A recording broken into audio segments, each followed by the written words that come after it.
मैं आज आप सब के साथ भारतीय सेना के एयर डिफेंस मेजर्स जो कि हमने इंडियन एयरफोर्स के साथ मिलजुल कर तालमेल में लिए, उसके बारे में कुछ बातचीत करूंगा।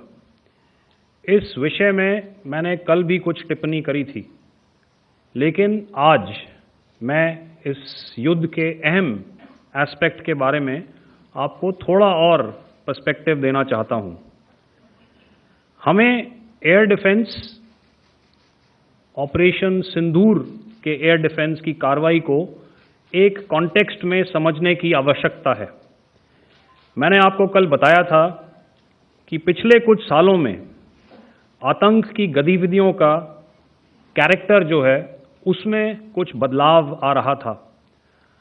अब हमारी मिलिट्री के साथ साथ मासूम सिविलियंस जो कि अपना बचाव करने में विफल थे, उन पर भी हमले हो रहे थे। 2024 में जम्मू सेक्टर में शिवखोरी मंदिर को जाते हुए यात्री और इस साल अप्रैल में पहलगाम में मासूम पर्यटक इस खतरनाक ट्रेंड के विशेष उदाहरण हैं। पहलगाम तक पाप का ये घड़ा भर चुका था। उसके बाद जो हुआ उसके बारे में हम कल विस्तार में बातचीत कर चुके हैं। क्योंकि आतंकियों पर हमारे सटीक हमले लाइन ऑफ कंट्रोल और इंटरनेशनल बाउंड्री को पार करे बिना किए गए थे, हमें पूरा अंदेशा था कि पाकिस्तान का वार भी बॉर्डर के उस पार से ही होगा। इसलिए हमने अपनी एयर डिफेंस की पूरी तैयारी पहले से ही कर ली थी। हमारी इन्वेंट्री में शामिल counter manned aerial systems, electronic warfare के साधन और एयर डिफेंस वेपन्स का इंडियन एयरफोर्स के इसी प्रकार के सिस्टम्स के साथ एक अनोखा मिश्रण किया गया। इसलिए आपने देखा कि जब जब पाकिस्तान एयरफोर्स ने हमारे एयरफील्ड्स और लॉजिस्टिक इंस्टॉलेशंस में 9 और 10 मई की रात को लगातार हमले किए, वो इस मजबूत एयर डिफेंस ग्रिड के सामने विफल हो गए। आपके सामने इस ग्रिड को एक तरीके से दर्शाया गया है।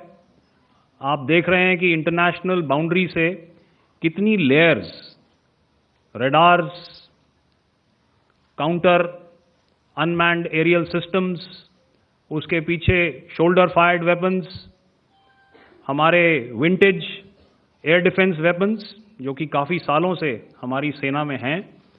एयर मार्शल भारती ने भी उसके बारे में बात करी। और लास्ट में हमारे modern air defence weapon systems. तो कोई मौका नहीं था कि पाकिस्तान एयरफोर्स ये मल्टी टियर डिफेंस को पार करके पीछे हमारी एयरफील्ड्स या लॉजिस्टिक इंस्टॉलेशंस को टारगेट कर पाए। ये जो डायग्राम आप अपने सामने देख रहे हैं, ये मुझे एक इंसिडेंट की याद दिला रहा है। और मैं आपको इस उदाहरण के ज़रिए से एक ये एस्पेक्ट हाईलाइट करना चाहता हूँ। जब मैं स्कूल में था तो तकरीबन मेरे ख्याल से ये 70 का दशक था और उस समय इंग्लैंड और ऑस्ट्रेलिया के बीच में, आज शायद क्रिकेट की बात भी करनी चाहिए क्योंकि मैं देख रहा था कि विराट कोहली ने टेस्ट क्रिकेट से रिटायरमेंट ले ली। कई भारतीयों की तरह वो मेरे भी फेवरेट क्रिकेटर हैं। तो 70 के दशक में ऑस्ट्रेलिया और इंग्लैंड की फेमस एशेज सीरीज चल रही थी और उस समय ऑस्ट्रेलिया के 2 बहुत तेज गेंदबाज जो कि क्रिकेट हिस्ट्री में बड़ा उनका नाम है, जेफ थॉमसन और डेनिस लिली, उन्होंने अंग्रेजी बैट्समैन और उनकी बैटिंग लाइनअप को तहस नहस कर दिया था। और ऑस्ट्रेलियंस ने उस समय एक कहावत निकाली थी, that from ashes to ashes and from dust to dust, if Thommo don't get here then Lillee surely must. और अगर आप इस लेयर को देखें तो आप समझ जाएंगे कि मैं आपको क्या बताने की कोशिश कर रहा हूं। तो अगर आप सारे सिस्टम्स को पार कर भी गए तो आपको फिर भी एयरफील्ड या लॉजिस्टिक इंस्टॉलेशन या जो भी चीज़ को आप टारगेट कर रहे हैं उसमें पहुंचने से पहले कोई ना कोई इस लेयर्ड ग्रिड का सिस्टम ज़रूर गिरा देगा। जो दुर्दशा कल आपने पाकिस्तान एयरफील्ड्स की देखी और शायद आज भी एयर मार्शल भारती की प्रेजेंटेशन में, हमारी एयरफील्ड्स हर प्रकार से ऑपरेशनल हैं। यही नहीं, पाकिस्तान के ड्रोन्स और वेपनाइज्ड यूएवीज से की गई हमलावर कोशिशें भी इस ग्रिड के कारण नाकाम हुई और जो बचे कुचे ड्रोन्स थे उन्हें हमारे शोल्डर फायर्ड हथियारों से मार गिराया गया। मैं यहां पर अपनी बॉर्डर सिक्योरिटी फोर्स की भी सराहना करना चाहता हूं। उनके डायरेक्टर जनरल साहब से लेकर बॉर्डर पर तैनात बीओपी पर पहरा देने वाले आखिरी जवान भी हमारे इस अभियान में बढ़ चढ़कर शामिल हुए और बहुत बहादुरी से उन्होंने हमारा साथ दिया। उनके काउंटर अनार्म्ड सिस्टम्स भी हमारे इस मल्टी टियर्ड एयर डिफेंस ग्रिड का हिस्सा थे, जिसके कारण पाकिस्तान की नापाक हरकतों का विनाश किया गया। आपने सुना ही होगा, जब हौसले बुलंद हों तो मंजिलें भी कदम चूमती हैं।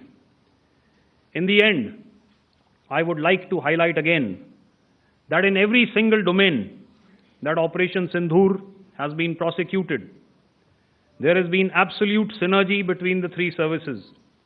Not only have we, in this endeavor, been fully supported by our government, departments, and agencies, I cannot here not mention our 140 crore countrymen that have stood behind us with their prayers and goodwill, urging and inspiring us to achieve our mission and objectives. For that, we salute you. You are indeed the best. Jai Hind.